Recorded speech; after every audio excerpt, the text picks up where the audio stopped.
себе представить ту силу или тех злонамеренных людей, организаций или даже целые государства, которые, потратив на это все свои ресурсы, смогли бы разрушить многовековые отношения между Россией и Абхазией, российским, русским народом и абхазским народом.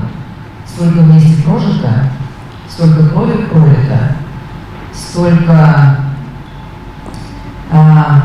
взаимного, знаете, вращения друг друга наших культур. В России вы, сейчас, к сожалению, с образованием, как и везде, не очень все красиво, поэтому в России вы, наверное, сейчас найдете человека, который не читал бы Фазилия Искандера, хотя в поколении моем, и тем более наших родителей, такого человека найти было нельзя. Но даже сейчас вы в России не найдете человека, который никто не слышал. Так же, как я думаю, что в Абхазии вы не найдете человека, который не слышал бы, например, Льва Михайловича Толстого. Правда же, это взаимное проникновение культур. Мне всегда это очень нравится, потому что взаимное проникновение любых культур обогащает обе культуры.